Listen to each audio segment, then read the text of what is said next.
Prima giornata di inizio lavori per il G20 qui all'Arsenale. 62 delegazioni dei ministri dell'economia e governatori delle banche d'Italia dei 20 paesi industrializzati discuteranno del futuro dell'economia fino a domenica. Elicottero in volo per monitorare la situazione, forze dell'ordine in ogni angolo della città. I lavori del G20 sul futuro dell'economia mondiale hanno preso ufficialmente il via con il primo appuntamento alle 11:30, il Global Forum Productivity.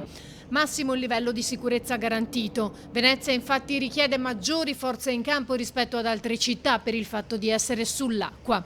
In tutto 7 divise tra polizia, carabinieri, guardia di finanza che lavoreranno fianco a fianco fino a domenica nella Smart Control Room del Tronchetto.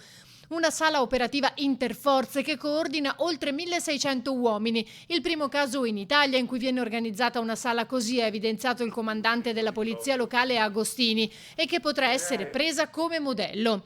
Restrizioni e controlli riguardano principalmente la zona dell'Arsenale, dove sono riuniti centinaia di agenti e ci sono le transenne che delimitano i percorsi pedonali consentiti.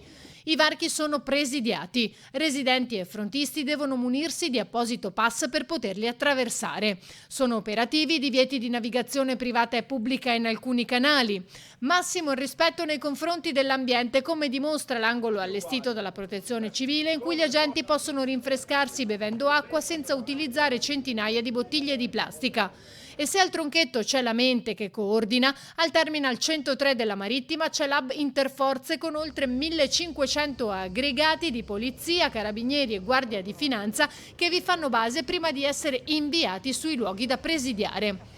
Venerdì sarà la volta del Tax Symposium e dell'incontro tra i ministri dell'economia e dei governatori delle banche, che proseguirà anche sabato quando si concentreranno le contestazioni alle zattere. Domenica invece, giorno di chiusura dei lavori, si terrà la conferenza sul clima.